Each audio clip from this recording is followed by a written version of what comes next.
Pozdrav smo ljudi došli u 7 epizodu HG na našem kanalu.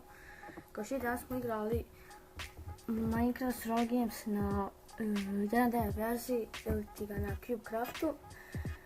Tako da nismo vinali što je bad, zato što znači u deathmatchu me čovjek jednostavno ubio, znači klip traje oko 2 minute. Nije ništa puno, to sam ga sjeko i tako to. Bila je dobra runda, imali smo par killova, ovdje je prvi kill bio. Sviđa sam došao iz škole, pa je da rekao da snimim post, da ću raditi double upload. Danas je sutra, znači to je 2 dana 4 klipa, što je stvarno dobro. Mislim, tako muđa radi, znači on stavio ujutru i najveća, mislim, ne kopiram muđu.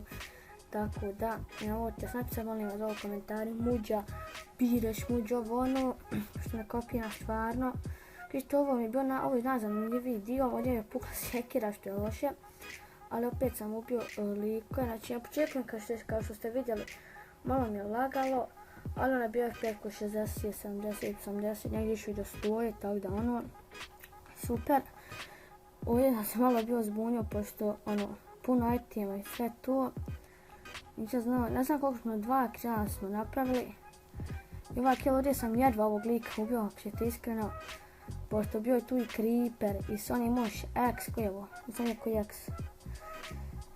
I onda je ovo Iron X, nisam sigao greši. Nije ovo Stone X je ovo ljudi. Ne znam. Pišite u komentar koji je ovo X, pošto ja stvarno ne vidim. Ja da je Stone. Ali vidite pred deathmatch ljudi. Sam ovog lika ubio. Znači 5-6 sekundi prije deathmatcha sam ga ubio.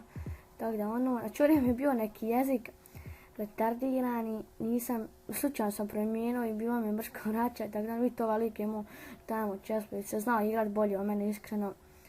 Tako da to je to ljudi za ovdje, nadam se uživali, ako jeste ostavite vaš sub, ko misli o sljedećeg. Pozdrav!